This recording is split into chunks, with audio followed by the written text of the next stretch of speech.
Melissa had recently filed for divorce from her husband and began seeing Daniels when Toonstra shot them both at this apartment complex.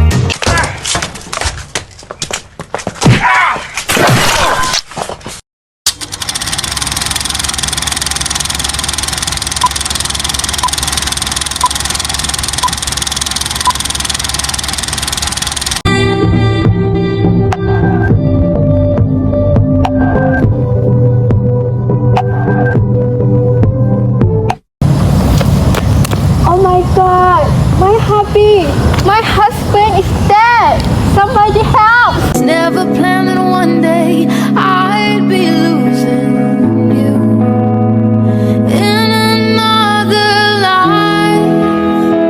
I would be your girl, and we keep all our promises, but yes again. Good morning, Your Honor. My name is Nurul, Your Honor. This is a case of murder of Muhammad Tasir at 7:25 p.m.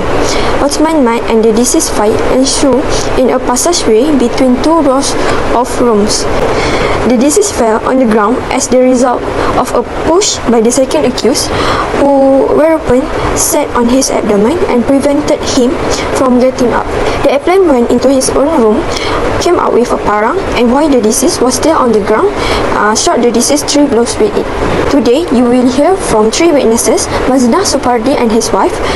We anticipate that Mrs. Mazna will describe that day in question. At that time, she saw her husband get up, sway from side to side, and fall in front of the appellant rooms. After recovering consciousness, we also anticipate that Mrs. Supardi and his wife will say that they saw the appellant strike the deceased with a parang while the second accused was sitting on the deceased abdomen. Alright, thank you. So, Mrs. Mazna, were you there when it happened? Yes, I was at the scene when it happened. Can you tell me in detail when it happened? At that time, honey, this morning I had a fight with Osman at the common bedroom. He disturbed me when I was washing clothes. It's okay, my dear. I will deal with it. End of flashback. I have a medical report from Dr. Wislu, the Deputy Medical Superintendent of Woodbridge Hospital.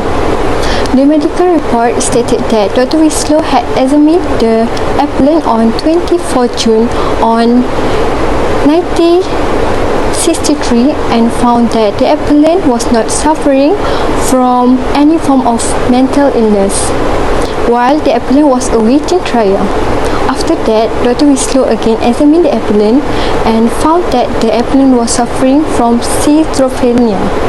So, Dr. Wislu stated that the cause of this condition was possible from the mental strain of awaiting trial precipitated of schizophrenia.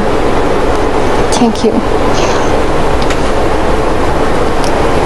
Dr. Winslow, please state your name and occupation for the record. Certainly, Your Honor. My name is Dr. Winslow. I am Deputy or Superintendent of Woodbridge Hospital. Thank you, Dr. Winslow. You may proceed with your statement. Thank you, Your Honor.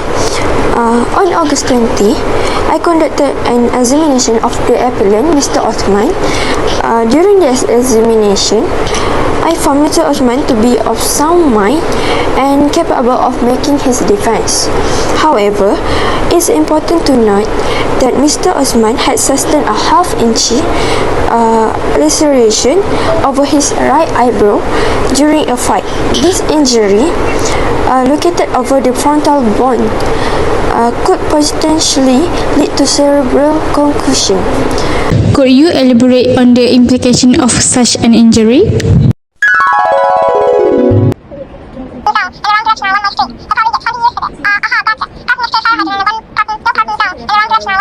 End a flashback. Certainly, Your Honor.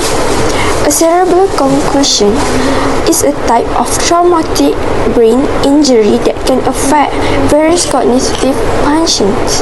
Symptoms may include headache, dizziness, or change in mood or behavior. However, Mr. Othann did not exhibit any of the symptoms during my examination. Thank you, Your Honor. Thank you, Dr. Misro. Your statement is duly noted. You may step down.